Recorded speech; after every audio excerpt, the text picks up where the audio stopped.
नमो भगवते वासुदेवाय।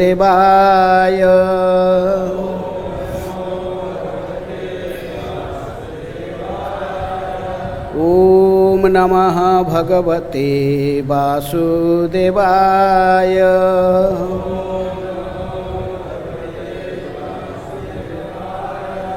ओम नमः भगवते वासुदेवाय।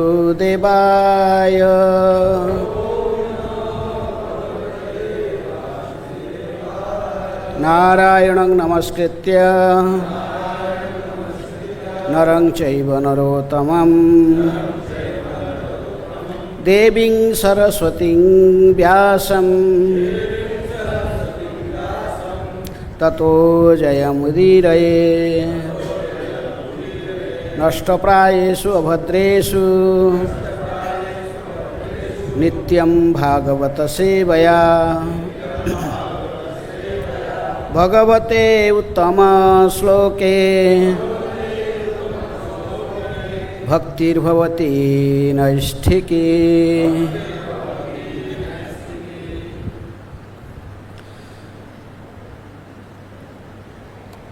आज हम श्रीमद् भागवतम से विशेष करके भगवान श्री कृष्ण के लीलाओं से सबसे पहला जो राक्षस को उन्होंने वध किया, कौन सा राक्षस भगवान पहले वध किए थे? पूतना वध। पूतना का अर्थ, भक्ति विनोद ठाकुर कहते कि पूतना का अर्थ है ये फॉल्स गुरु हैं, धोखा देने वाले गुरु। गुरु की भेष को बनाकर, जो गुरु की भेष में रहता है लेकिन प्रकृति में सद्गुरु नहीं होता है, कंठी तिलक धारण करके ही जो लोगों को धोखा देने वाले जो व्यक्ति, उनको कहते धोखाबाज गुरु। पूतना इस प्रकार भी आपने को सजावट करके आया था, किस रूप में? माँ के रूप में, लेकिन मातृवेश धारण करके आया था, लेकिन प्रकृति में राक्षसी था, जो कि अपने स्तन पर कालाकूट विष को देकर अब कृष्ण को मारने के लिए, उसका उद्देश्य था कृष्ण को मारना। तो उसी प्रकार ये संसार में भी कई धोखाबाज गुरु भटकते रहते हैं, गुरु की भेष पहनकर हमको धोखा देना चाहते हैं, साधारण जनताओं को, निरीह जनताओं को प्रताड़ित करते हैं। तो जो भी है वो तो चला, लेकिन आज विशेष करके उसकी बारे में चर्चा करेंगे, क्योंकि सुखदेव गोस्वामी को जो नैमिषारण्य ऋषियाँ जो 6 प्रश्न पूछे थे सुत गोस्वामी को, इनमें से एक प्रश्न ये था, कृतवान किल कर्माणि सह रामेण केशव अतिमर्त्यानि भगवान गूढ़ कपट मानुषः। कहते हे सुत गोस्वामी, इनके बारे में हम जानना चाहते कि जो कृष्ण सह रामेण केशव, कृष्ण के साथ अर्थात बलराम के साथ कृष्ण ने या कृष्ण बलराम ने विशेष में जो लीलाओं को प्रकट की हैं ब्रजधाम में, साधारण मनुष्य के समान, साधारण देखा पड़ते थे साधारण मनुष्य बालक जैसे, लेकिन उन्होंने जब अतिमर्त्यानि लीलाओं को प्रकट किए हैं, उनके बारे में जानने की इच्छा प्रकट की है नैमिषारण्य के ऋषियाँ। कृतवान के किल कर्माणि, श्रीधर स्वामी इसको जो लगता है कर्माणि के बदल में वो कहते कि बिरजानी, सह बिरजानी केशव। इनकी जो विशेष अपने बलवत्ता की जो परिचय दिए हैं, साधारण मनुष्य शिशु के रूप में थे, लेकिन साधारण बालक मनुष्य रूप बालक के रूप में रहकर भी अतिमर्त्यानि लीलाओं को जो प्रकट किए हैं, उसको जानना श्रवण करना चाहते थे। इसलिए भगवान श्री कृष्ण की लीलाओं को जो विशेष रूप में राक्षसों को जन्म तो लिए, जन्म लेके सबसे 6 दिन के उम्र में जो राक्षस को मारे वो था पूतना, और एक स्त्री के रूप में थी। और इस लीला में विशेष रूप में भगवान ने अपने दयालुता व कृपालुता की परिचय देते हैं, क्योंकि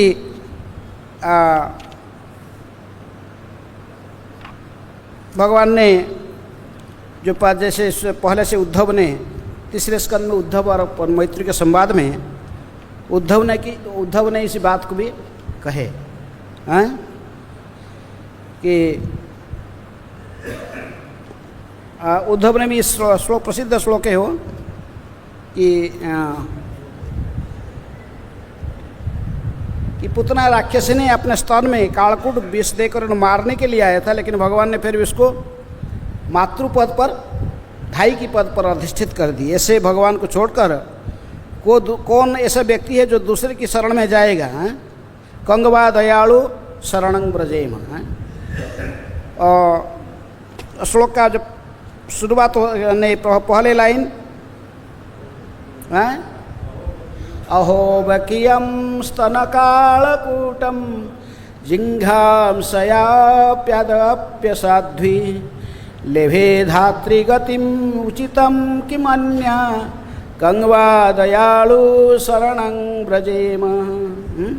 उद्धव जी ने श्लोक कहा कि विदुर जी कहते कि उद्धव जी कहते कि देखो ऐसे भगवान को छोड़ के कौन दूसरे के पास में शरण में जाएगा? जो पुतना राक्षसी अपने स्तन पर कालकूट विष देकर जिन बाल कृष्ण को माँ की अभिनय करते हुए उनके सामने आकर और उनको मारने के लिए आई थी, लेकिन भगवान ने फिर ऐसे ही राक्षसी को भी उद्धार किए और उसको अपने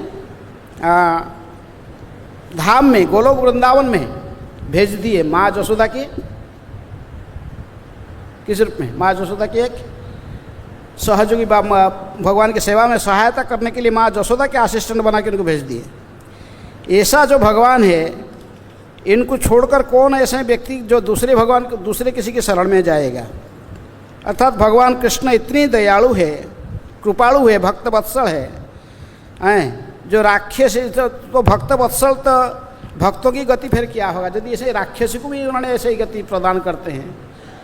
जो व्यक्ति विशेष रूप में सच्चे दिल से भगवान की सेवा में लगा हुआ है, तो जो भक्त है, जो भक्ति में भगवान की सेवा करने में तत्पर, जीवन को समर्पित किए हैं, तो उनकी गति फिर कैसे भगवान, उनके बारे में और क्या कहा जाए?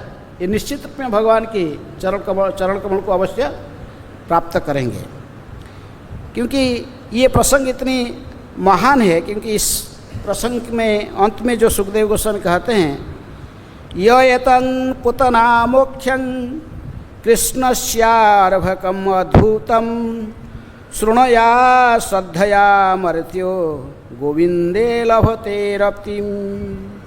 जो कोई भी भगवान कृष्ण द्वारा पुतना की मारे जाने का विषय को श्रद्धा तथा भक्ति पूर्वक श्रवण करता है और कृष्ण की इसी बाल लीलाओं के सुनने में अपने को लगाता है, उसे निश्चय ही आदि पुरुष भगवान गोविंद के प्रति अनुरक्ति प्राप्त होता है।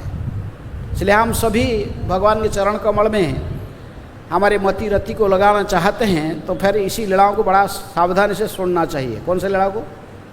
पुतना मोक्ष की लीला, पुतना की उद्धार। क्योंकि भगवान श्री कृष्ण जन्म लेने के बाद, चाहे मथुरा में कंस की बंदीशाला में वसुदेव ने इनको लेकर नंद भवन में गोकुल में छोड़ते हैं, लेकिन नंद उत्सव मनाया जाता है दूसरे दिन। जन्माष्टमी तक भगवान आविर्भाव हुए, लेकिन अर्धरात्रि में, लेकिन नंद उत्सव कौन सा दिन मनाया जाता है? से दूसरे दिन ही, नवमी तिथि में। और नंद महाराज ने बहुत आडंबर के साथ अपने पुत्र की जन्म महोत्सव को मनाने के बाद कृष्ण की जयंती को मनाने के बाद उन्होंने सोचा कि कंस राजा था और ये उनके अधीनस्थ एक वैश्य राजा थे। कौन? नंद महाराज। यदि नंद महाराज की इनकी वंशावली ऐसे ही कहते कि मथुरा में एक सूर्यवंशी मथुरा में एक चंद्रवंशी राजा रहते थे, उनके नाम था देवमीढ़ नाम के राजा रहते थे। और महाराज देवमीढ़ के दो पत्नी थे, एक क्षत्रिय कुल की और दूसरे वैश्य कुल की। जो क्षत्रिय कुल की पत्नी थी उन्हीं से सूरसेन की जन्म हुआ, तो सूरसेन के पुत्र हुए वसुदेव। और जो वैश्य कुल की उनकी पत्नी थी, उनसे एक पुत्र जन्मा, उसका नाम था पर्जन्य।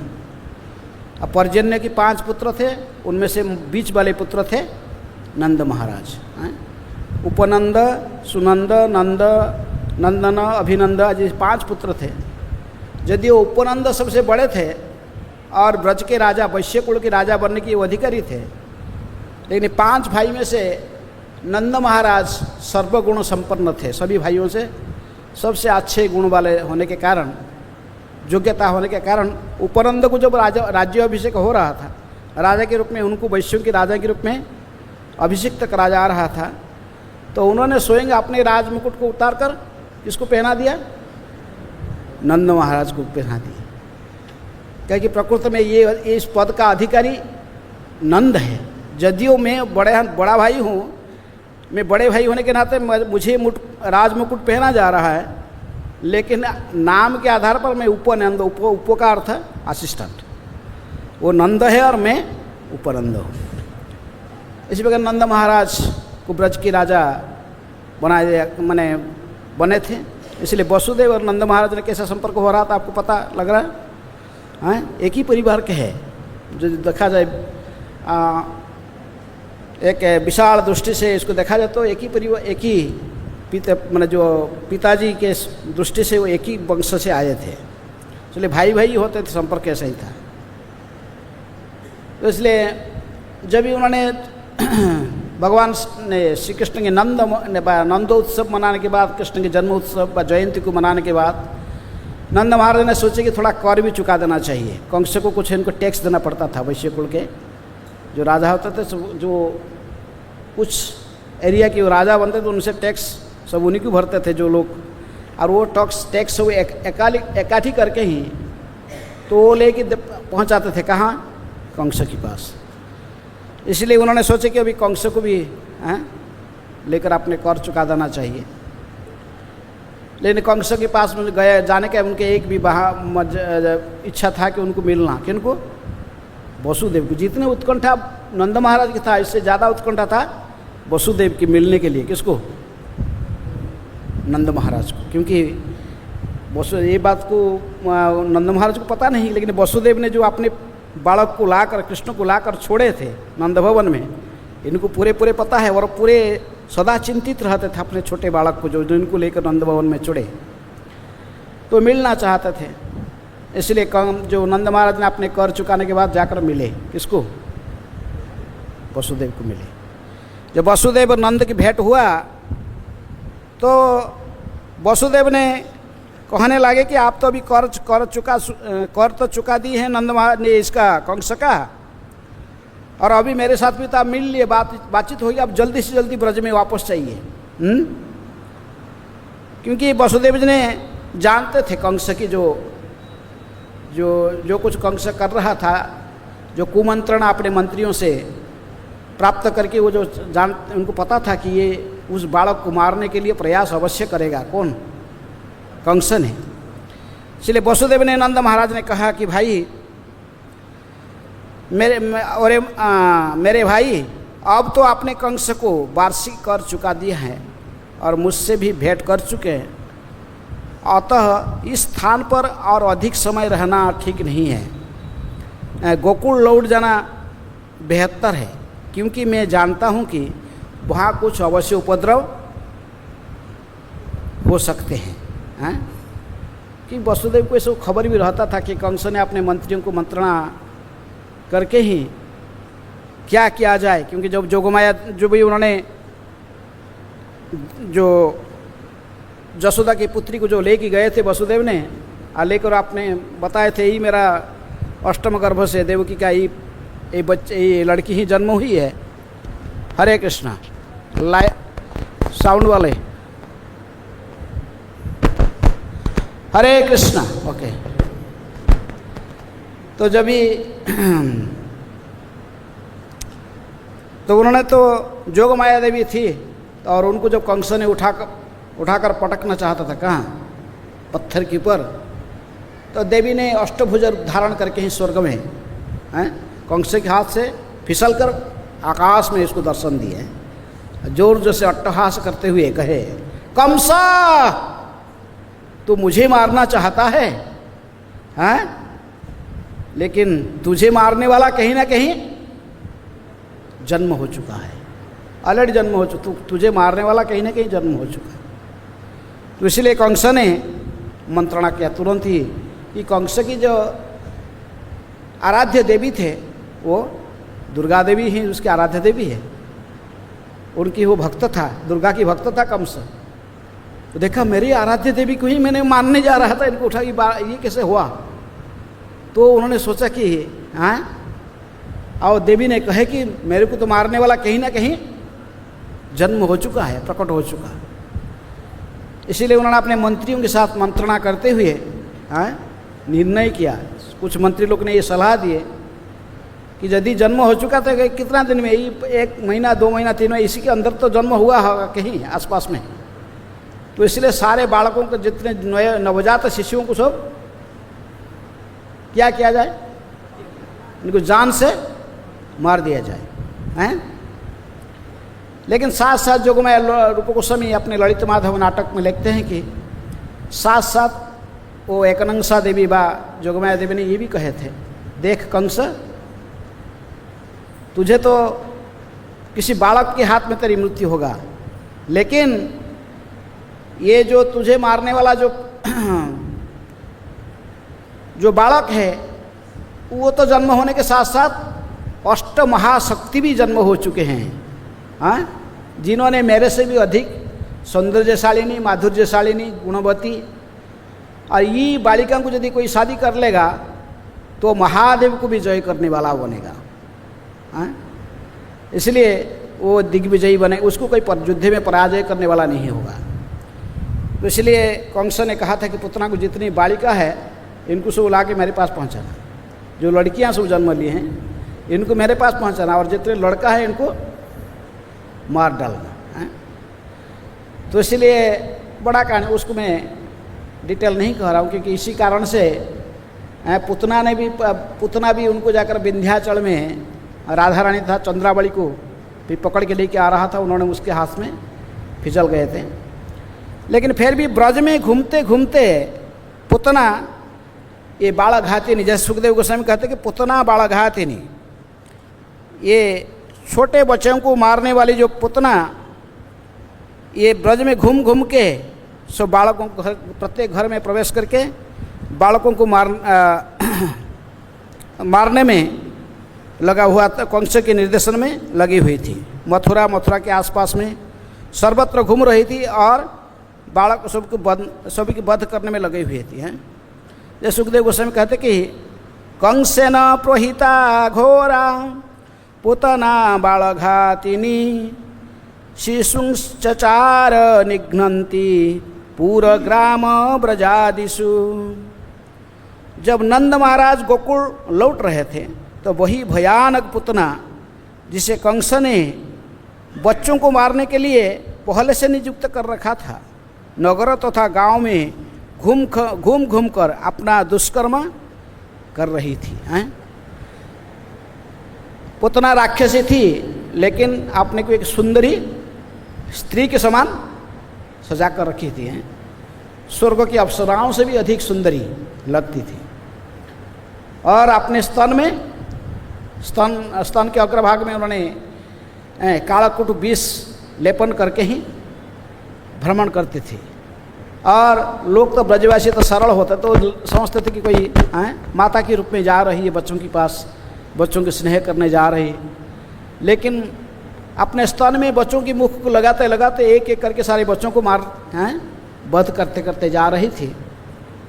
लेकिन आचार्य जीव गोस्वामी कहते कि नहीं, प्रकृत में वो किसको मार रही थी? वो जो कंस का ही भगवान ने अपने जोगमाया शक्ति के द्वारा ऐसा ही लीलाओं को प्रकट किए थे, क्योंकि ये पुतना ने सोचा कि कंस की जो दोस्त थे, कंस के मित्र है, उन्हीं के घर में जाकर सब बच्चों को मारती थी। क्योंकि पुतना की शक्ति वहाँ पर कार्य नहीं कर सकती है जहाँ पर भगवान श्री कृष्ण के नाम कीर्तन में लोग लगे रहते हैं। कहाँ पर पुतना की शक्ति होती है ने, हे राजन,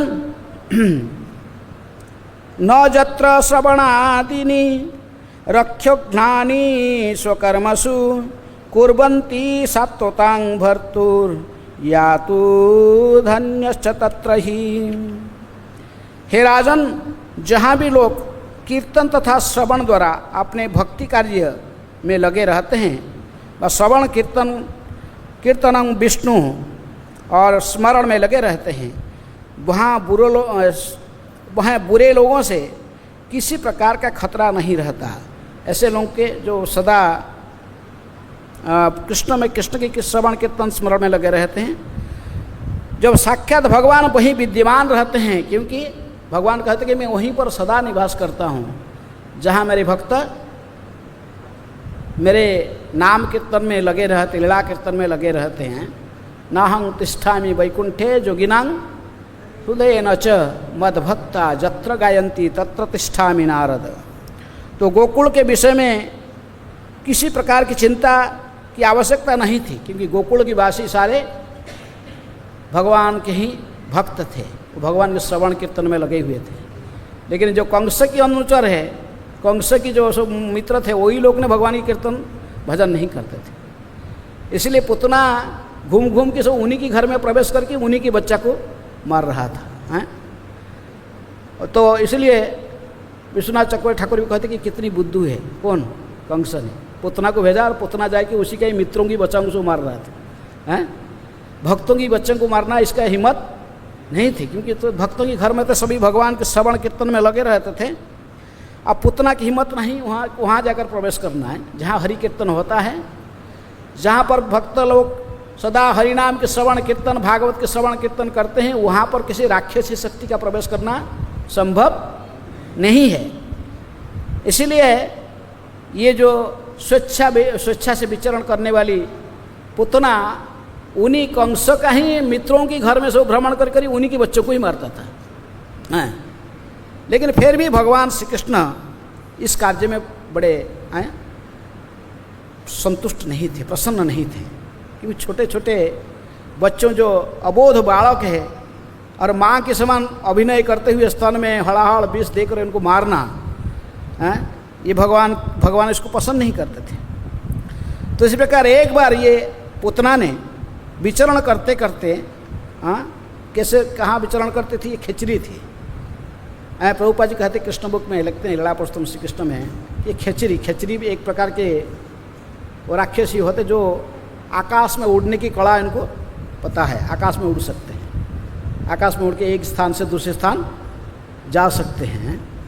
कुछ लोग ऐसे आज भी कला है कि कुछ लोग जानते हैं कि कुछ वृक्ष की डाल पर बैठेंगे और वृक्ष की डाल के साथ कहीं भी घूम सकते, उड़ सकते हैं, आकाश में उड़कर दूसरे स्थान में पहुंच सकते हैं। तो पुतना इस प्रकार खिचड़ी थी, उसके पास में कला थी। यदि हरिवंश पुराण, ब्रह्मवेद पुराण और ब्रह्मांड पुराण आदि में ये कहा गया कि पुतना प्रकृति में बकीयम, ये बकासुर की बहन थी। तो बकासुर भी एक पक्षी थी, तो ये भी क्या थी, इसकी असली स्वरूप ये पक्षी जैसे थी। अब पक्षियों को उड़ना स्वाभाविक है। अहो बकीयम, क्योंकि बकासुर की बहन थी, बकासुर अघासुर ये दोनों की बहन थी है। तो इसलिए बकासुर की बहन होने के कारण ये भी पक्षी स्वरूप थी, इसकी स्वरूप भी पक्षी जैसे थी। इसलिए पक्षी की वेश में वो उड़ के जाती थी आकाश में, उड़ के जाना स्वाभाविक है। लेकिन जहाँ जाकर बच्चों को मारना था वहाँ पर अपने भेष को बदल देती थी। कैसे बनती थी? स्त्री का भेष धारण कर, बड़े सुंदर स्त्री, क्योंकि इसको एक कला पता था। ये सिद्धियाँ सब राक्षसों के पास में होता है, देवताओं के पास में भी ये सिद्धियाँ होती है, अष्ट सिद्धि, 8 प्रकार की सिद्धियाँ, ये सब सिद्धियाँ को जानते हैं। अपने रूप को बदलकर किसी दूसरे का रूप को धारण करने की कला इनको पता था, इसको पुतना को।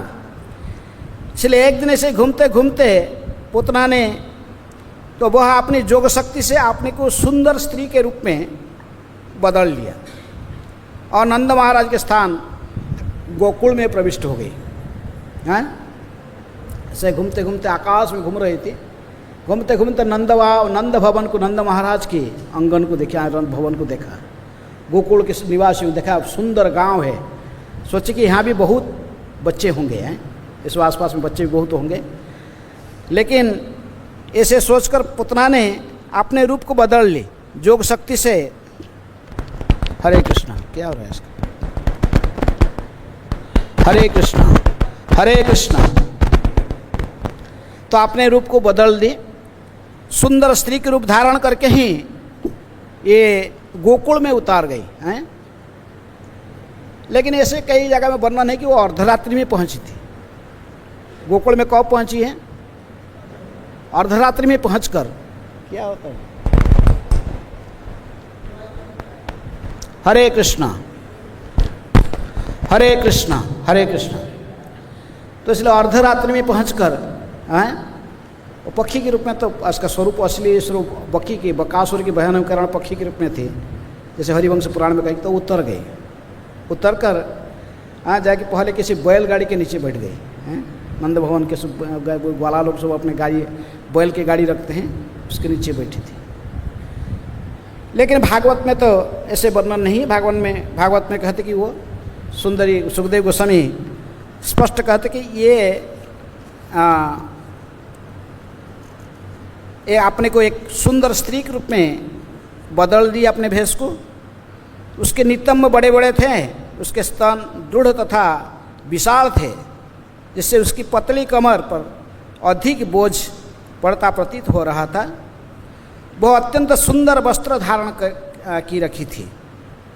उसके केस मल्लिका फूल के माला में सजावट की थी, सुसज्जित थी, और उसके सुंदर मुख पर केस भी कहीं कहीं बिखरे हुए थे। उसके कान के कुंडल चमकीले थे। वह हर व्यक्ति पर दृष्टि डालते हुए आकर्षक ढंग से मुस्कुराते हुए ब्रज में प्रवेश करते करते नंद भवन में प्रवेश कर गई। उसकी सुंदरता से ब्रज के सारे निवासियों का, विशेषतया पुरुषों का ध्यान आकृष्ट हो रहा था। जो गोपियां ने उसे देखा तो उन्होंने सोचा कि हाथ में कमल का फूल लिए लक्ष्मी जी अपने पति कृष्ण को देखने आई है। ऐसे मैंने गोपियां लोग ने, जसोदा रोहिणी, ये सब सोचे, ऐसे सोचने लगे। लेकिन जीव गोस्वामी कहते कि प्रकृति में इनको पूछे थे, जो वो दोनों जसोदा रोहिणी इसको पूछे, जब ये जा रहे थे पूछे, तुम कौन हो, कहाँ से आई हो, इतनी सुंदरी हो? तो कहे कि मैं मथुरा की एक ब्राह्मणी का पत्नी हूँ, मैं ब्राह्मणी हूँ, ब्राह्मण का पत्नी हूँ, ब्राह्मणी हूँ, और मैं सुना आपके घर में सुंदर बच्चे जो हैं जन्म हुआ है नंद महाराज के, इसलिए बच्चों को विशेष आशीर्वाद देने के लिए मैं यहाँ पर पधारी हूँ। ऐसा कई जगह लिखते हैं जीव गोस्वामी अपने कमेंटरी में। वैष्णव तोषणी, सनातन गोस्वामी वैष्णव तोषणी जो टीका, उसकी पर आपने कमेंट्री लिखते हुए जीव गोस्वामी कहते कि प्रकृति में तो इस प्रकार उन्होंने उत्तर पूछे थे रोहिणी और ये रोहिणी ने और जसोदा ने पूछे, तुम कहाँ से आई हो, हैं, तुम कौन हो, ऐसे पूछे थे। लेकिन वो कहे कि मैं मथुरा से आई हूँ, ब्राह्मण की पत्नी हूँ, ब्राह्मणी हूँ, मैं सुना आपके घर में एक बच्चे की जन्म हुआ है और आप बड़े ठाठ बाट में उसकी उत्सव मनाए, मैंने इसलिए आया हूँ वो आपके जो लाला को थोड़ा सा क्या दूंगा, आशीर्वाद देने के लिए यहाँ पर पधारी हूँ।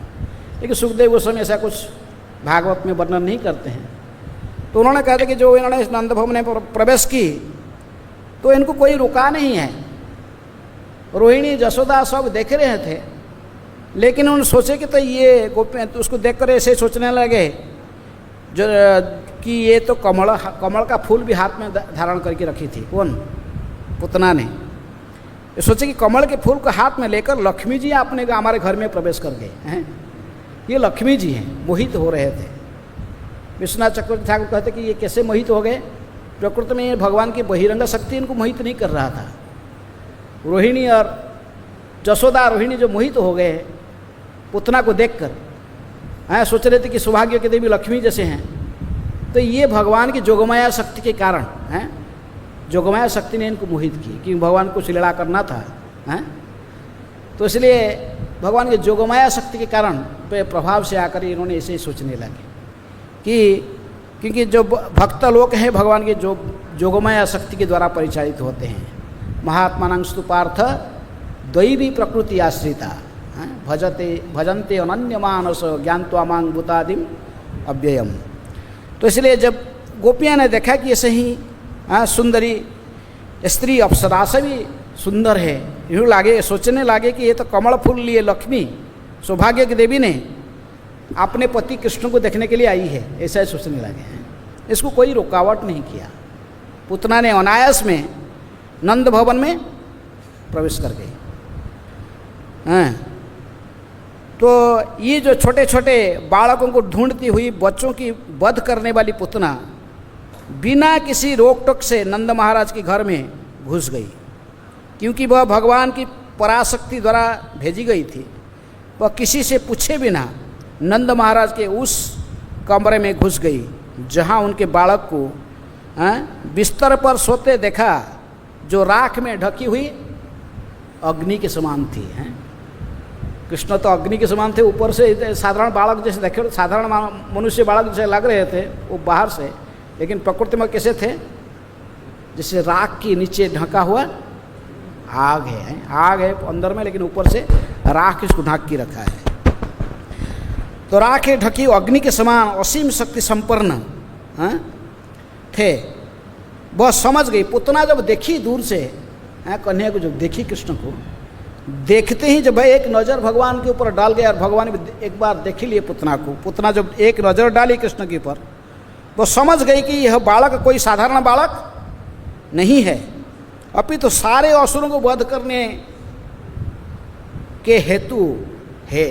ये इसीलिए ऐसे जन्म लिया, जो लग रहा है कि सारे राक्षसों को वध करने वाला है। जैसे सुखदेव गोस्वामी कहते हैं, ददर्श तड़पे अग्निम इव अहितम भसी।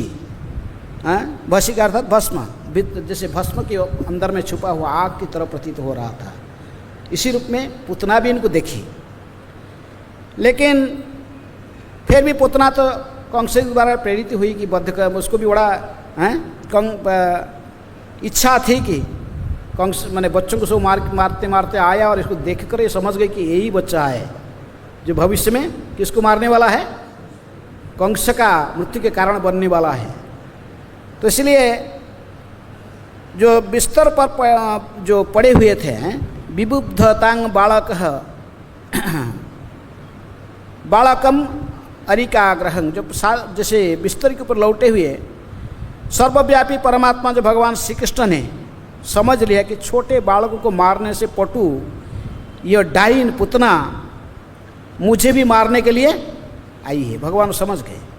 अतएव उन्होंने अपनी आंख बंद कर ली, मानो उसने डर गए हो। तो पुतना ने अपने विनाश रूप कृष्ण को अपनी गोद में ले लिया। जिस तरह की बुद्धिहीन मनुष्य सोते सांप को रस्सी समझकर अपने गोद में ले लेता, ऐसा ही ले लिया है।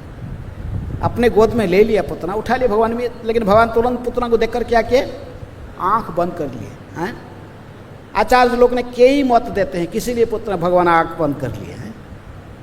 आज जैसे यहाँ पर सुखदेव गोस्वामी कहते कि क्योंकि वो आंख इसलिए बंद कर लिए क्योंकि देखिए कि ये कितनी राक्षसियों को ने कितनी बच्चों को मारते मारते आई है, ऐसे महापातकी के पातकी का मुख नहीं देखना चाहते थे भगवान, इसलिए आंख बंद कर लिए। इतनी हजारों बच्चों को मारते मारते मारते मारते आई है, वध करते करते। इतनी पापी ऐसी स्त्री को देखना नहीं चाहते थे, आंख बंद कर लिए। विश्वनाथ चक्रवर्ती ठाकुर कहते नहीं, ये साधारण बालक की तरफ लीला करना चाहते, बाल लीला में है भगवान ने, सब बाल लीला को बाल के लीला के समान उनको उसका भी आस्वादन करना चाहते थे। इसीलिए उसे बाह्य से इस रूप में देखा रहते कि भयभीत हो गए। भगवान ने ऐसे ही अभिनय करना चाहते थे कि जैसे पुत्र को देखकर वो डर गए, इसलिए आंख बंद कर लिए हैं। साधारण बाल लीला को प्रकट कर रहे थे, इसलिए आंख बंद कर लिए।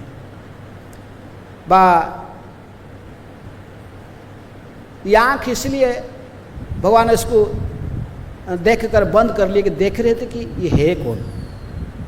पुतना की कुछ इतनी बालघाती नहीं है, लेकिन इसके पूर्व जन्म को थोड़ा देखना चाहते थे। भगवान आंख बंद करके देखे पूर्व जन्म में कौन थी, ये बलि महाराज की पुत्री थी, रत्नावली, ये बलि महाराज की ही पुत्री थी। तो इसलिए सोचे कि इसको कैसे मैं करूं, इसको मारूं कैसे। पूर्व जन्म में ऐसे ही ये भी बलि महाराज पुत्री थी, लेकिन जानते थे भगवान देखे कि ये पूर्व जन्म में जो बलि महाराज की पुत्री थी, मैं बामन के रूप में जो जा रहा था बलि महाराज के यज्ञ में, ये मुझे देख रही थी अपने घर में, छत की अपने घर के अंदर से देखकर पहले सोची कि हाँ कितना सुंदर लाला है, वामन देव बहुत सुंदर हैं, भगवान की सुंदरता की पराकाष्ठा में से इनके नाम भी गिना जाता है। तो इसलिए उन्होंने ऐसी इच्छा प्रकट की कि हाँ ये यदि मेरे लाला होता मैं इसको अपने गोद में बैठाकर स्तन से स्तनपान कराती हैं। वात्सल्य में भर गई उसकी हृदय। लेकिन बाद में जब वामन देव ने सब कुछ छीन लिया, किससे? बलि महाराज को 3 पग जमीन मांगकर सब कुछ उनसे ले लिए, तो ये बहुत क्रोधित हो गई रत्नावली ने। कहते कि मेरे लाला तो होता है, मैंने इसको तो मैं गोद में बैठाकर स्तनपान कराती हूँ, लेकिन स्तन में जहर देकर उसको मार डालती हूँ। इसलिए भगवान कहे कि इसका दोनों इच्छा मुझे अवश्य पूर्ण करना पड़ेगा। माँ के रूप में आई, बस ठीक है, स्तनपान भी को इनका मुख में स्तन लेकिन इसकी इच्छा भी था कि स्तन में हड़हाड़ बीज देकर मारना। मुझे मारने के लिए इच्छा प्रकट की, लेकिन मुझे तो मार नहीं सकती, लेकिन मैं इसको अवश्य मुख्य प्रदान करूँगा। इसको अवश्य मेरे मातृपद में मेरे माँ जसोदा के ही क्या धाई बनाकर इसको भेज दूँगा। भगवान ऐसे चिंतन कर रहे थे, देख रहे थे क्या करूँ। देखकर आँख बंद कर लिए, बोले अरे हैं कि पहले मुझे बोले स्त्री को मारना पड़ेगा। समाज में इसको मारना नहीं, किसको मारना नहीं, माने साधारणतः मारते नहीं किसको, कोई स्त्री को, ब्राह्मण को और गाय को, माने ऐसे को इनको कोई मारना, स्त्रियों को मारना अच्छा नहीं माना जाए। स्त्री हत्या, गोहत्या, ब्रह्महत्या, ये सब बड़ा जघन्य कार्य है। तो इसलिए उन्होंने कहते कि इसको मुझे मारना पड़ेगा। पहले मैंने जो राक्षस को मैं मारूंगा वो कौन है? एक स्त्री है। इसलिए भगवान ने बड़े चिंतित होकर आंख बंद कर दी। बोले कैसा मैं करूं? एक स्त्री को कैसे वध करूं? हाँ, स्त्री को कैसे मार डालूं? तो इसलिए उन्होंने आंख बंद कर लिए कि स्त्री हत्या नहीं कर पाने। जब आप देखेंगे रामचंद्र लीला में भी भगवान ने सबसे पहले जो मारे, किसको मारे? ताड़का, वो भी एक स्त्री थी। और इसी राम कृष्ण की लीला में भी भगवान कहे कि अच्छा मुझे इसको मारना पड़ेगा, एक स्त्री को मारना पड़ेगा। पहले सबसे पहले स्त्री को कैसे वध करूं? इसलिए आंख बंद कर लिया, देख कैसे मैं इसको मारूं। तो इसमें कई कारण है। आचार्य लोग ने प्राय कम से कम 15-20 कारण ऐसे बताए, और अलग अलग आचार्यों ने इसको इंटरप्रिटेशन करते हैं। किसी लिए पुतना आंख बंद कर ली, अपने पुतना को देखकर भगवान ने अपने आंख क्यों बंद कर लिए हैं, इसके क्या मूल कारण क्या है, हैं? लेकिन जो भी है, लेकिन हम देखते हैं कि साधारण भगवान ने कि मनुष्य की लीलाओं को प्रकट कर रहे थे। हाँ, मनुष्य लीला को प्रकट करने के कारण साधारण बालक की, साधारण बच्चे जैसे इसे अभिनय करके ही पुतना को देखकर से डर गए, ऐसा ही अभिनय बाह्य रूप से कर रहे थे और आंख बंद कर लिए। तो आंख जब भगवान ने बंद कर ली है, तो पुतना ने क्या किए? इनको गोद में उठा ली, और उठाकर साधारण जैसे अन्य बालकों को उन्होंने कितनी बालकों के से वध कर करके आए थे, तो इनको भी वध करने के लिए अपने स्तन के अग्रभाग को उनके मुख में डालने की प्रयास की। तब सुखदेव गोस्वामी कहते कि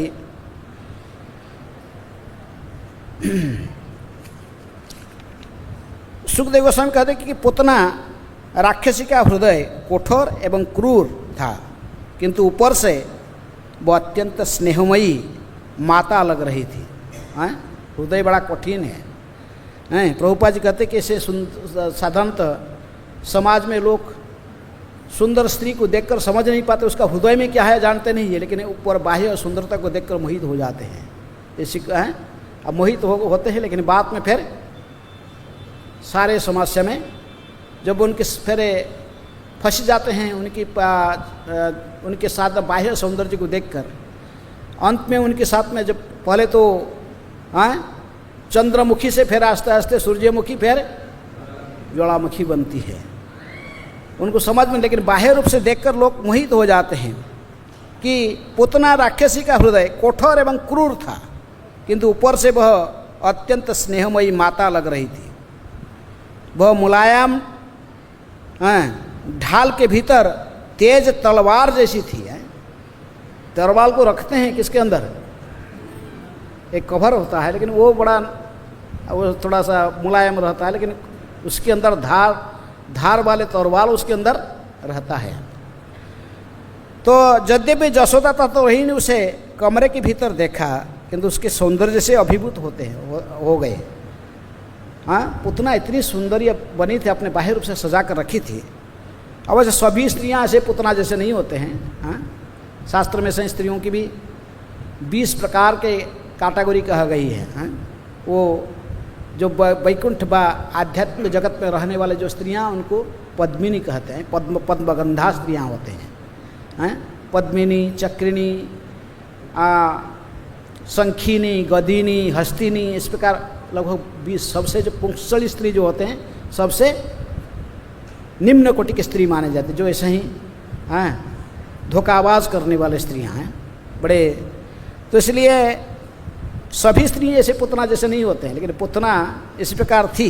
कैसे था स्वभाव थी कि उन्होंने जैसे ही मुलायम ढाल के भीतर ही तेज तलवार को जैसे रखा गया है, ऐसे ही लग रहे थे। लेकिन उसके बाह्य सौंदर्य ऐसे था कि कारण जशोदा रोहिणी भी मोहित हो गए। उन्होंने रोका नहीं। जब उन्होंने बच्चे को उठा लिया, बिस्तर से गोद में ले ली, रोहिणी ने, जशोदा देख रही थी, रोहिणी देख रही थी, लेकिन उन्होंने रुके नहीं। बोले ठीक है, उठा रहा है, माँ है, माँ के समान स्नेह कर रही है, उठा लिए गोद में। लेकिन अपितु वे मौन रह गई। जशोदार सुखदेव गोस्वामी से कहते कि मौन रहे। कौन? जशोदा तथा रोहिणी। वह बच्चे को साथ मातृवत व्यवहार कर रही थी। आहा, कितनी सुंदर मीठे मीठे बोलकर छल से देख रही थी बच्चे को। लेकिन अंतःकरण में वो तो समझ रही थी ये बच्चा कोई साधारण बच्चा नहीं है। उसको भी भय आ गई थी अंदर में। किसके? भगवान तो अभिनय कर रहे थे, आंख बंद करके भयभीत हुए से अभिनय कर रहे थे। लेकिन पुतना सच को सच अंतःकरण में भयभीत हो गई थी बच्चे को देखकर। समझ रहे थे कि ये तो आग ने, ये तो लग रहा है कि राख के अंदर में ढका हुआ आग है। ऐसा ही पुतना सोच रहे थे कि ये बालक भविष्य में कंस के जितनी भी अनुचर राक्षसों को लग रहा है कि यही वध कर देगा, सबको वध करने वाला, इसी के लिए इसकी जन्म हुआ है। उसी जगह तो ऐसे जब भगवान को गोद में उठा ली, उस जगह भयानक तथा खूंखार राक्षस ने कृष्ण को अपने गोद में ले लिया और उसके मुंह में अपना स्तन दे दिया। उसके स्तन के जो चुनचुक में घातक एवं तुरंत प्रभाव दिखाने वाला विष पुतना ने विष पुता हुआ रहा था। किंतु भगवान कृष्ण उस पर अत्यंत क्रुद्ध हुए। इसको देखकर भगवान बड़े क्रोधित हुए कि देखिए माँ के समान व्यवहार कर रही है ऐसे आके छड़ में, लेकिन स्तन को मेरे मुख में डालना जा रही है, लेकिन उसमें क्या लगा रखी है? कालकूट विष लगा रखे हुए। भगवान कृष्ण ने उस पर अत्यंत क्रुद्ध हुए। उसके स्तन को पकड़कर अपने हाथों से कड़ाई से निचोड़ा और विष तथा उसके प्राण दोनों को चूस लिया। तस्मिन् स्तनं दुर्जर वीर्य मूलवनं घोरांकमादाय शिशोर्ददावथ गाढ़ं कराभ्यं भगवान प्रपीड्य तत्। गाढ़ कराभ्यं, बड़े पूरे शक्ति के साथ बड़े इसको स्तन को पकड़ लिए। दोनों हाथ में पकड़े हुए थे। कौन? कृष्ण ने। बाल कृष्ण छोटे कृष्ण थे। और गाढ़ं कराभ्यं भगवान प्रपीडय तत् प्राणै समं रोषम मनेत्व अपिबत। बड़े क्रोधित होकर भगवान ने क्रोधित हुए और उसके स्तन को पकड़कर बहुत जोर से पकड़ लिए और हाथों में इसको कड़ाई से निचोड़ा। स्तन को पकड़ कर निचोड़ा है, जैसे लग रहा था कि स्तन से कोई दूध निकाल नहीं रहा, इसलिए इसको दोनों हाथ पकड़ कर निचोड़े और उस स्तन में जो विष लगाया था ऊपर में, और विष के साथ भगवान ने किसको सोच लिया? इसका प्राण को ही सोच लिए। कई आचार्य कहेंगे प्रकृति में भगवान ने उसके स्तन पान नहीं किए थे। स्तन को पान नहीं किए, किसको पान कर लिए? इसको प्राण को ही सोच लिए। विष के साथ तो तथा उसके दोनों और विष के तथा उसके प्राण दोनों को एक साथ में चूस लिए। दूध को नहीं चूसे, सब विष जो लगाया था विष को मुख लगा के उसके प्राण को ही चूस लिए। भगवान कृष्ण, प्रभुपाद जी लिखते हैं कि तात्पर्य, भगवान कृष्ण पुतना पर आपने इसलिए क्रुद्ध नहीं हुए थे, प्रति तो इसीलिए उस राक्षसी ने ब्रजभूमि में अनेक छोटे बालकों को मार डाला था। जो भगवान को मारने के लिए आया था, इसलिए भगवान इतने क्रोधित नहीं थे। इसलिए क्रोधित थे क्योंकि पहले ब्रज में कितनी छोटे छोटे बालकों को ये मार मार कर आई थी। इसलिए उन्होंने निश्चय किया कि उसके प्राण लेकर उसको दंड दिया जाए। किसको? पुतना को। इसलिए भगवान ने उस स्तोन को बहुत जोर से पकड़े, दोनों हाथ में ईश्वर निछोड़ा और मुख में विष के साथ उसके प्राण को भी सोच लिए। तो बहुत असह्य यंत्रणा होने लगा। किसको? पुतना को। मर्म स्थल में असह्य दबाव से पुतना चिल्ला उठी, मुझे छोड़ दो, मुझे छोड़ दो, छोड़ दो मुझे, छोड़ दो, छोड़ दो, मुझे छोड़ दो, और मेरा स्तनपान मत करो, मुझे छोड़ दो। रोने लगे। कौन? पुतना ने। पसीने से वो लथपथ हो गई, पसीने से आंख तथा हाथ को जोर जोर से पीट रही थी, इतनी यंत्रणा हो रही थी इसको। और इस प्रकार हाथ और पैर को पटकती हुई वह बारंबार जोर जोर से चिल्लाने लगी, मुझे छोड़ दो, मुझे छोड़ दो, मुझे छोड़ दो। लेकिन भगवान तो और जोर से इसको पकड़ के रखे, उस स्तन को पकड़ के निचोड़ रहे थे और मुख और उसको छोड़े नहीं। पुतना द्वारा बलपूर्वक तेजी से खींचे जाने पर पर्वतों समेत पृथ्वी तथा ग्रह समस्त आकाश डगमगाते रहे। निम्नलोक तथा सारी दिशाएं गूंज उठी।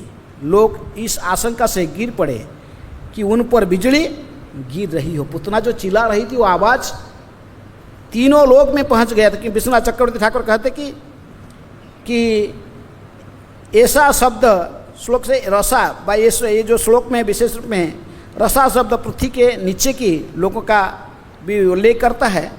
केवल पृथ्वी में आवाज़ नहीं पहुंचा, रसातल, उत्तल, बीतल, सुतल, तलातल ये तक पहुंच गया। किसका आवाज़? पुतना की आवाज़। और ऊपर से भी ऊर्ध्वलोक में भी, स्वर्गलोक तक ये आवाज़ ऊर्ध्वलोक में भी पहुंच रहा था। जोर से ही चिल्ला रही थी पुतना। लेकिन इस तरह कृष्ण द्वारा स्तन पर दबाव डालने से अत्यंत व्यथित पुतना ने अपने प्राण त्याग दी। हे राजा परीक्षित, वह अपना मुंह फैलाए तथा अपने हाथ पैर और बाल फैलाते अपने मूल राक्षसी रूप में आ गए। गोचर में गिर पड़ी, मानो इंद्र के वज्र से आहत वृत्रासुर गिर पड़ा। तो जो मर गया तो उसका अपना असली रूप प्रकट हो गई।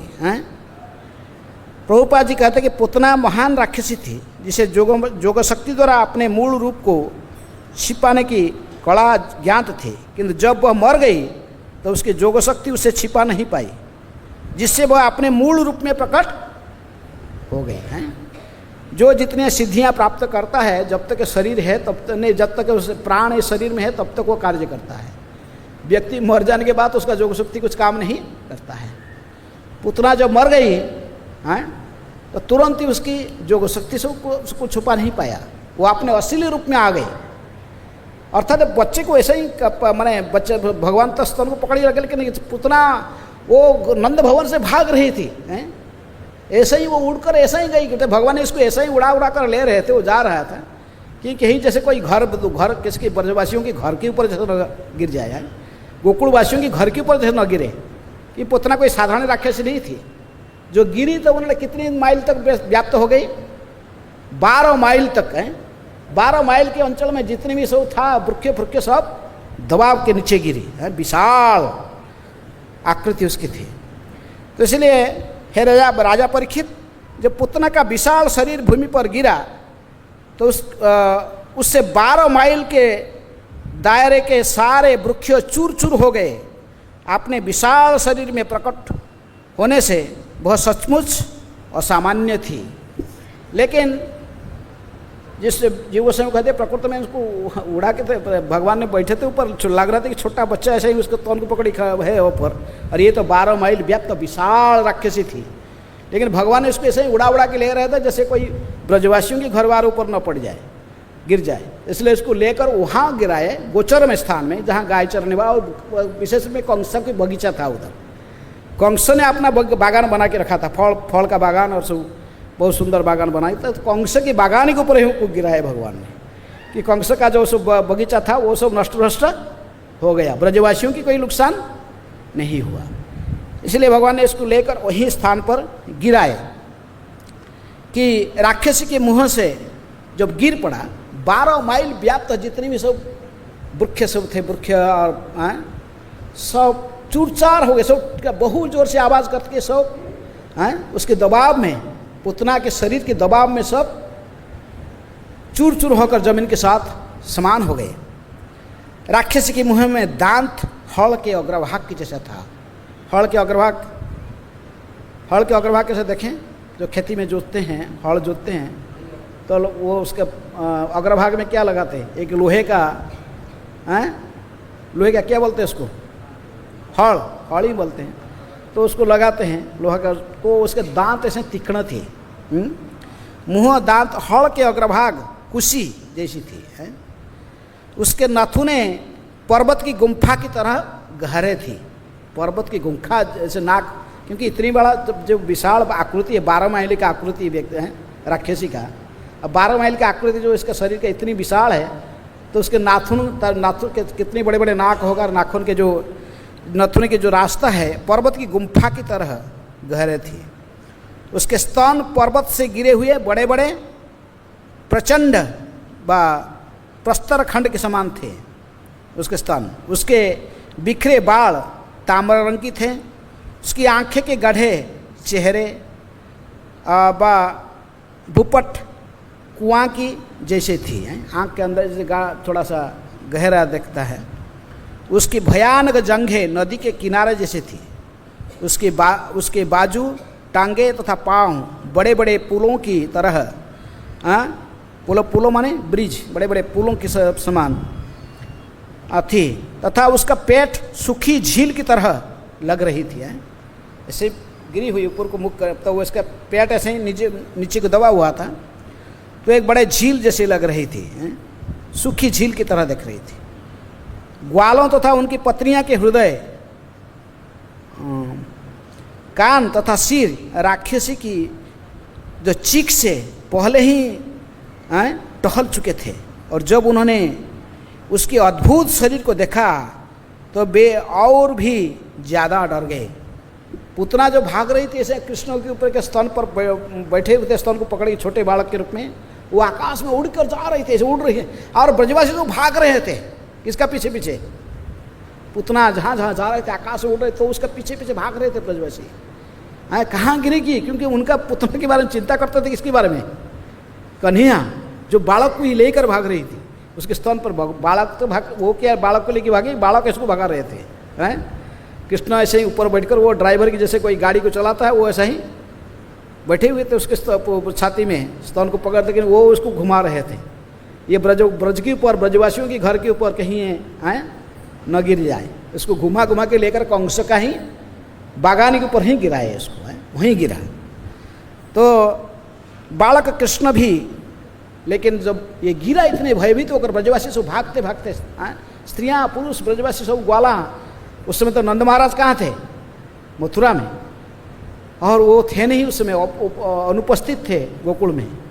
तो इसी दशा में ये जो गिर गई इतने जोर से, तो और ब्रजवासी सब भाग भाग के जा रहे थे।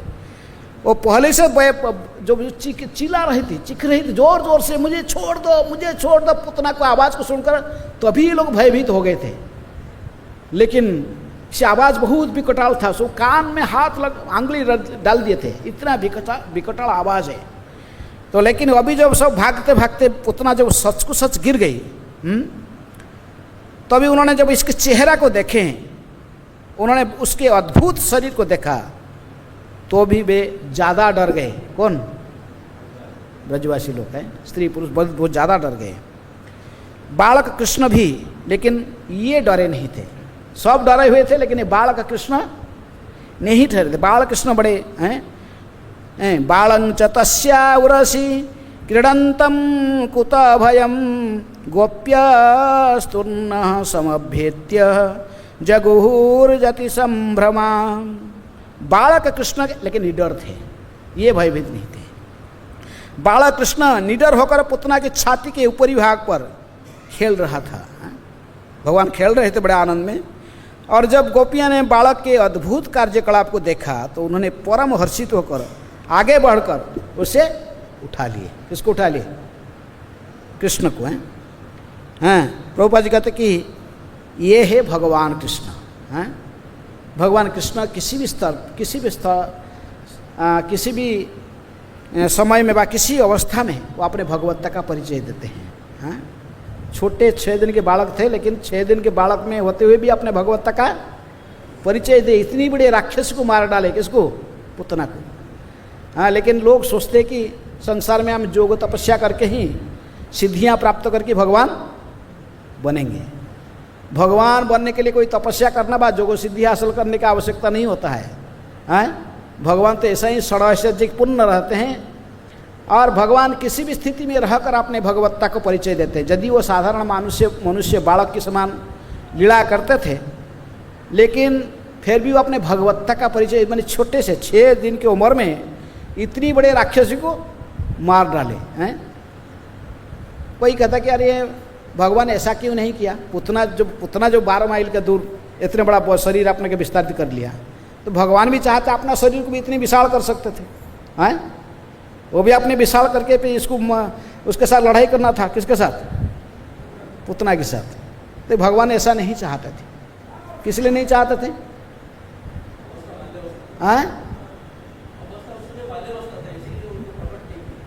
माँ जसोदा की वात्सल्य में भावना में बाधा नहीं डालना। यदि माँ जसोदा ने देखती थी कि अपने लाला जो छोटा सा लाला है कन्हैया, जिनको गोद में बैठाकर स्तनपान करते थी, इतनी अपने वात्सल्य में भरी हुई हृदय थी माँ जसोदा की, जो देखता था मेरा लाला इतनी विशाल 12 माइल का, ये भी पकड़ इतना बड़ा विशाल। तो ब्रजवासी लोग ने फिर सोचते थे कि ये भगवान है। और जब भगवान भगवत्ता का परिचय भगवान देते थे, फिर माँ के मन में वो असली वात्सल्य प्रेम उद्रेक होना फिर उसमें बाधा आता था। इसलिए आचार्य लोग कहते कि इसीलिए भगवान ने ऐसा नहीं किया। वैसे साधारण बालक के रूप में रहे, जैसे अबोध बालक कुछ जानते नहीं, ऐसा ही अभिनय किए। पुतना राक्षसी तो मरकर गिर गई, इतनी विशाल जो जमीन पर गिरी है, 12 माइल तक जमीन को विस्तारित कर ली।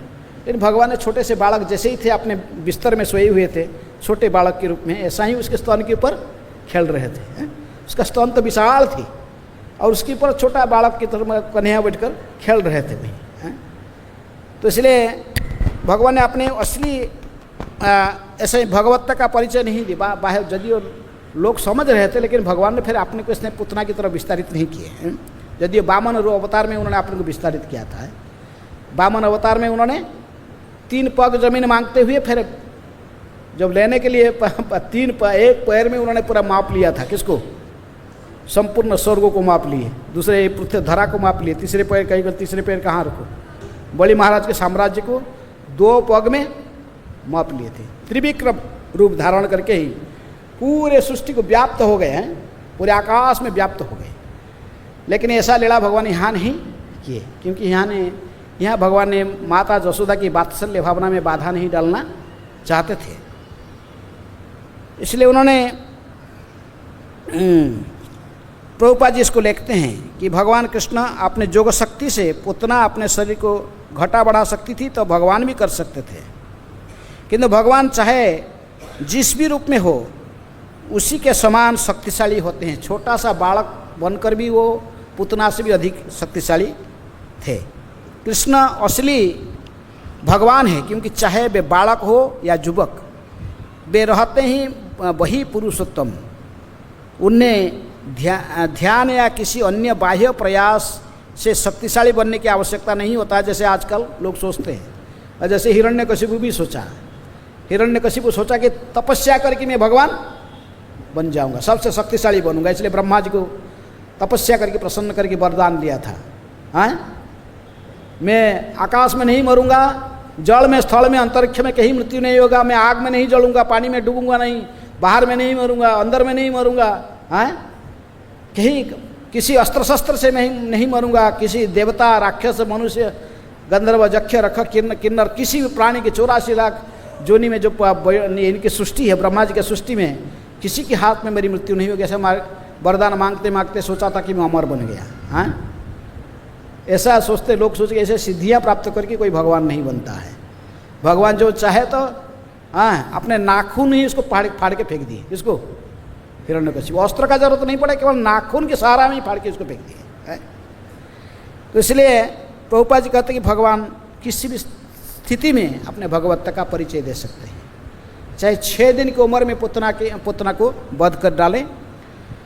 तो इस प्रकार इस देख कर जब ये गोपियाँ जाकर बाल कृष्ण को पुतना के स्तन से उठाकर लाए, तो भी उन्होंने श्री कृष्ण को पूर्ण रक्षा के लिए चामर डुलाया, किसका, गोपूछ है, गोपूछ को ऐसा ही उसके ऊपर घुमाए हैं। तभी बालक को गोमूत्र से अच्छी तरह नहलाया हैं। पहले गोपूछ में इसका स्वस्तिवाचक दिए इसको, मैंने इसके बाद उन्होंने गोमूत्र में इनको नहलाया, फिर गोधूली के ऊपर इसके ऊपर गोमूत्र में स्नान करने बाद थोड़ा गोधूली फिर इसके ऊपर डाले हैं, ब्रज धूली, गाय की खुर से उठा हुआ धूली को उनके ऊपर छिड़का गया। फिर उनके शरीर में 12 अंग पर तिलक लगाने की भांति 7 से शुरू करके, सॉरी माथे से शुरू करके, जैसे हम तिलक कहाँ से लगाते, पहले माथे में केशव आए, इसलिए माथे में शुरू करके गोबर से भगवान के विभिन्न अंग में भगवान के भिन्न भिन्न नाम को उच्चारण करते हुए बालक की सुरक्षा प्रदान करने के लिए तिलक से उदाहरण करा दिए हैं। तभी गोपिया ने सर्वप्रथम अपने दाहिने हाथ से जल का एक घूंट पीकर आचमन करते, कहाँ से, दाहिने हाथ में पीते हैं।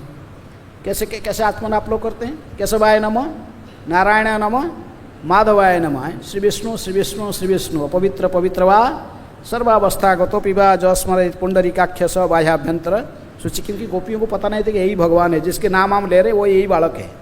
हाँ, पुंडरीकाक्ष ये बालक यही है, ये छोटा, लेकिन वो तो वात्सल्य में भरे हुए थे, स्नेह में। हाँ, तो इसलिए सुखदेव गोस्वामी ने परीक्षित महाराज को ये बतलाया है कि गोपियों ने कृष्ण की सुरक्षा उपयुक्त विधि से निम्नलिखित मंत्र द्वारा पढ़ें। कई मंत्र हैं कि आपके तुम्हारी पाँव की अजो तुम्हारी पाँव को रक्षा करें, मणिमान तुम्हारी घुटनों को रक्षा करें, यज्ञ तुम्हारी जंघ को रक्षा करें, अच्युत तो तुम्हारी कमर की रक्षा करें। इस प्रकार और सारे अंग प्रत्यंग को रक्षा कवच पढ़े हैं।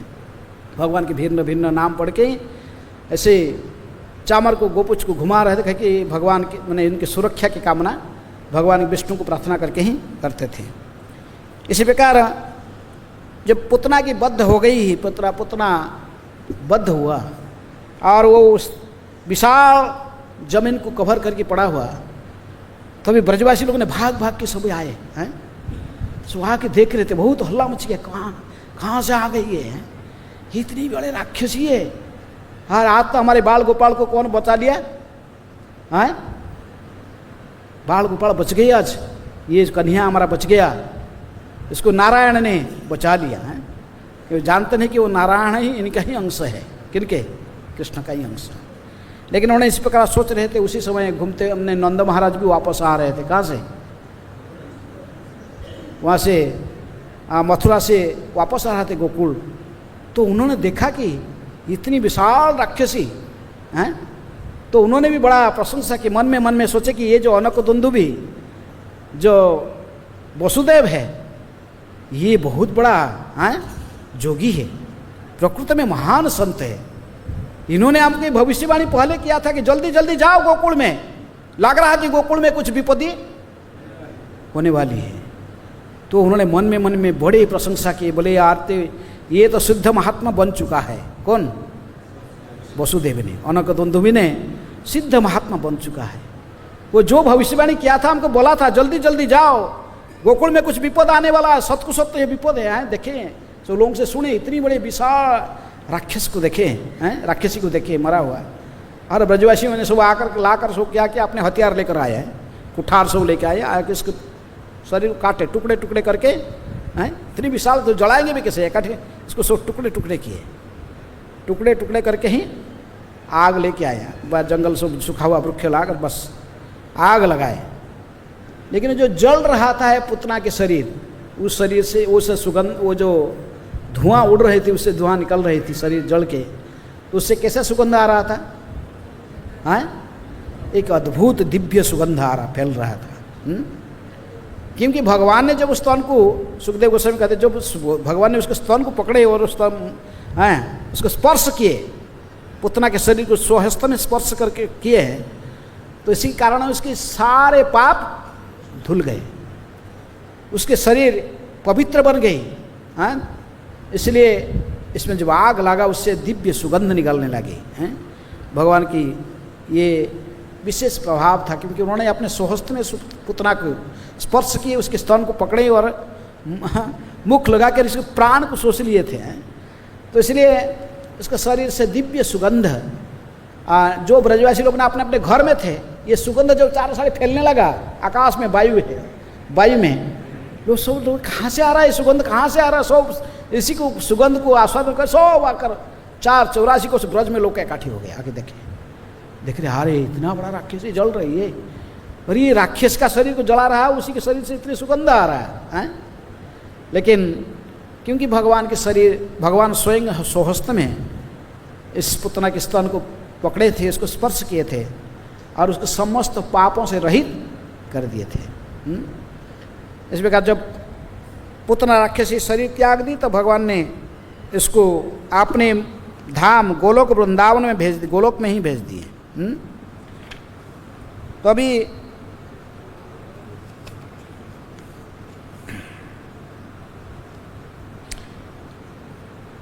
जब दूर दूर से आए ब्रजवासियों ने पूरी कथा सुनी कि किस तरह पुतना आई और किस तरह कृष्ण द्वारा मारी गई, तो वे आश्चर्यचकित रह गए और उन्होंने पुतना के मारने के अद्भुत कार्य के लिए उस बालक को बारंबार आशीर्वाद दिए। किसको? कन्हैया को आशीर्वाद दिए। निसंदेह नंद महाराज वसुदेव के अत्यंत कृतज्ञ थे, जिन्होंने इस घटना की पहले से देख लिया था, भविष्यवाणी किया था। उन्होंने यह सोचकर वसुदेव को धन्यवाद दिया कि कितनी अद्भुत है। हे कुरुश्रेष्ठ महाराज परीक्षित, नंद महाराज अत्यंत उदार एवं सरल थे। उन्होंने तुरंत अपने पुत्र कृष्ण को अपने गोद में उठा लिया, मानो वे मृत्यु के मुख से लौटे हो, और अपने पुत्र के सिर को सूंघे और निसंदेह दिव्य आनंद का अनुभव किया। ये तत्पुतना मोक्षं कृष्ण स्वार्वकम अद्भुतम शृणया श्रद्धया मर्त्यो गोविंदे लभते रतिम। जो कोई भी भगवान कृष्ण द्वारा पुतना की मारे जाने का ये विषय को श्रद्धा तथा भक्तिपूर्वक श्रवण करता है और कृष्ण की ऐसी बाल लीलाओं के सुनने में अत्यंत बापने को सदा लगाता रहता है, उसे निश्चय ही आदि पुरुष रूप गोविंद के प्रति अनुरक्ति प्राप्त हो जाती है। लभते ने गोविंदे लभते रतिम, भगवान श्री कृष्ण के चरण में उसकी मन लग जाता है, उसकी आसक्ति बढ़ते हैं। रति का अर्थ आसक्ति, उसका आसक्ति भगवान की चरण कमल में बढ़ते हैं। लेकिन भक्ति विनोद ठाकुर कहते कि अपने श्री कृष्ण संहिता में आध्यात्मिक जीवन में सबसे पहला आवश्यकता क्या है?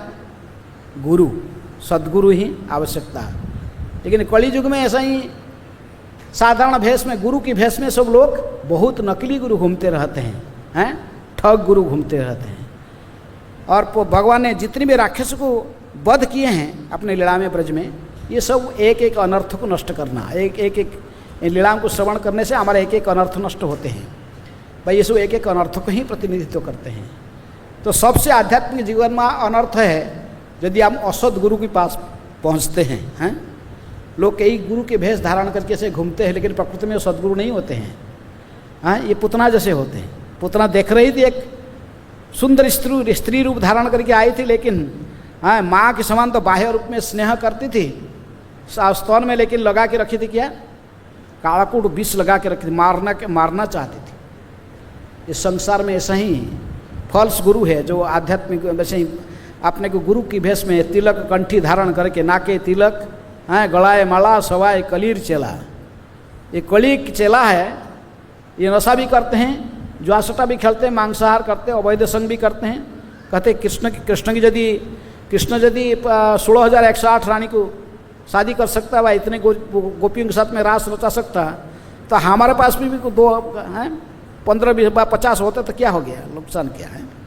ये कृष्ण को जो तथाकथित कृष्ण को क्या अनुकरण करने वाले गुरु हैं, राम रहीम जैसे गुरु मिल जाए तो क्या होगा, हैं लोग की हालत क्या होगा। तो इसी प्रकार ये पूतना उसी की प्रतिनिधित्व करता है, फॉल्स गुरु। हैं ये फॉल्स गुरु मैंने बाहर से देखती थी माँ की तरफ, लेकिन अंतकरण में मारने की इच्छा थी। आजकल के गुरु ऐसे ही मिलते हैं, संसार में घूमते रहते हैं, लेकिन प्रकृति में जो इनको आश्रय करता है उसका मृत्यु, उसका सभी प्रकार के सर्वनाश होता है। इसलिए आध्यात्मिक जीवन में प्रवेश करने के पहला यदि हम सद्गुरु को ठीक से नहीं पहचाने, यदि चुने नहीं सही रूप में सद्गुरु, ताले हमारा आध्यात्मिक जीवन पूरे व्यर्थ हो जाते हैं। आध्यात्मिक जीवन के बदले में हमारा आध्यात्मिक मृत्यु हो जाता है, आध्यात्मिक दृष्टि से हमारा मृत्यु हो जाता है। ये जहर लगा के घूमते हैं लोग, कहते कि आज चलो मेरा शिष्य बन जाओ, तुमको कुछ करना नहीं पड़ेगा, तुम कुछ भी करो, तुम नशा भी कर सकते, जुआ भी खेल सकते, पान ने क्या सब कुछ कर सकते हो, लेकिन मेरे शिष्य बन जाओ, फीस दाखल करो और माला ले लो। बापू जी का कथा हो रहा, कथा के बाद में बापू जी अभी माला देने वाले हैं, जिसको माला लेने वाला है बापू जी का शिष्य बनना है तो फीस दाखल कर दो। 2021 रुपया बस दक्षिणा दान करो, टोकन ले लो, लाइन में बैठ जाओ, बस माला सबके पास पहुंच गया, फोटो भी पहुंच गया, बस हो गया दिखा। ऐसे जो गुरु का फॉल्स गुरु के सब चल रहा है आजकल के समाज में। भक्तिविनोद ठाकुर को वही पुतना, वही फॉल्स गुरु, धोखा देने वाले गुरु का प्रतिनिधित्व करती है, जो कि साधारण प्रकृति में वो माँ नहीं थी, मातृभाव उसके अंतःकरण में नहीं थी, वो तो जहर देकर लोगों को, बच्चों को मारना चाहते थे, लेकिन बाह्य रूप से वो ऐसा ही बने रखे थे अपने को, कि सुंदर एक माँ के रूप में वेश धारण करके रखी थी। इसी प्रकार संसार में सभी गुरु के रूप में धारण करके ही हैं, तिलक कंठित बने और तिलक लगाकर घूमते रहते हैं, लेकिन प्रकृति में इस प्रकार गुरु को हम यदि स्वीकार करेंगे तो हमारे आध्यात्मिक मृत्यु ही हो जाता है, आध्यात्मिक जीवन में हम आगे नहीं बढ़ सकते हैं। इसलिए प्रभुपाद ने भक्तिविनोद ठाकुर कहते कि इससे हमको सतर्क होना चाहिए कि आध्यात्मिक जीवन में जो प्रवेश करना है तो भगवान के सच्चे प्रतिनिधि को चुनना है, नहीं तो हम पुतना जैसे गुरु को नहीं चुनना है, गुरु के भेष में, और वो हमको हमारा आध्यात्मिक जीवन को समाप्त करने वाले हैं। कहते कि कुछ भी करो हमारा, लेकिन प्रकृति में जो सद्गुरु होते हैं वो आप पहले कहते हैं 4 नियम पालन करो। कली के चेला से पहले, कृष्ण के चेला बनना चाहते तो कली के चेला से मुक्त हो। कली को 4 स्थान में परीक्षित महाराज ने स्थान दिया कली को। कौन सा? जहाँ नशा करते हैं लोग, जुआ सट्टा खेलते हैं, जहाँ मांसाहार करते हैं, अवैध संग करते हैं, इसी स्थान पर रहने के लिए किसको स्थान दिया गया? कली मूर्तिमान उसी स्थान में निवास करती है। लेकिन यदि आध्यात्मिक जीवन में प्रवेश करना चाहते हो तो पहले इसी से मुक्त होना चाहते, इसलिए इस कर्म में हमें कहा गया कि 4 नियम पालन करना। कली के प्रभाव से स्वयं को मुक्त को रखो। इससे 4 नियम पालन करने के बाद फिर क्या? जुग धर्म हरे कृष्ण मंत्र की जप और कीर्तन करना। इति षोडशकं नामना कलौ कलमसनासनम ना तो परतरो उपाय सर्व वेदेषु दृश्यते। सारे वेदों को मैं छीन भिन कर देख लिया। ब्रह्मा जी ने कहते कि नारद जी को, हे बेटा नारद, कोई दूसरी उपाय नहीं है। ये 16 शब्द 32 अक्षर वाले ये जो हरे कृष्ण महामंत्र हैं, ये ही कलिहत मनुष्य को जन्ममुक्ति संसार से उद्धार कर सकता है। कोई दूसरे मंत्र व दूसरा उपाय नहीं है, ये एकमात्र उपाय है। हरेर नाम हरेर नाम इव केवलम कलो नास्तेइव नास्तेइव नास्तेइव गतिरन्यथा। इस युग में कोई दूसरे गति नहीं है, बस दूसरे उपाय नहीं है। जो गुरु ऐसा ही कहता कि बस अरे मेरा चेला बनो, तुम कुछ भी करो, चाय पी सकते हो, कभी भी सब कुछ कर सकते हैं, अच्छा फीस दाखिल करो, शिष्य बनो, महीना को महीना चांदा देते रहना बस। ऐसे लोभी गुरु और पापी चेला दोनों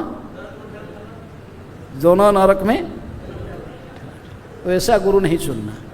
इसलिए भक्ति विनोद ठाकुर कहते कि हमारे सबसे बड़ा आध्यात्मिक जीवन के जो सबसे बड़ा जो अनर्थ है असद गुरु चुनना। पूतना उसी की प्रतिनिधित्व करता है।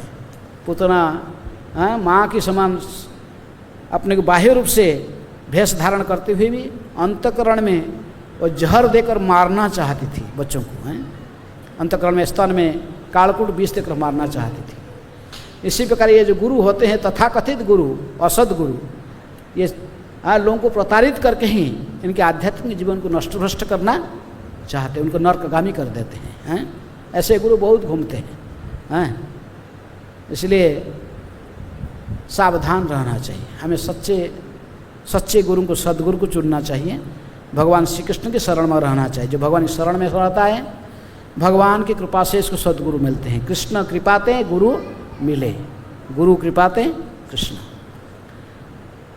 समय हो चुका है, यहीं पर हम वाणी को विश्राम देते हैं। किसी कोई प्रश्न है?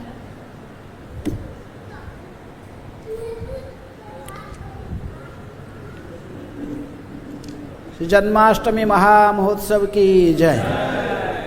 जगत गुरु श्रील प्रभुपाद की जय।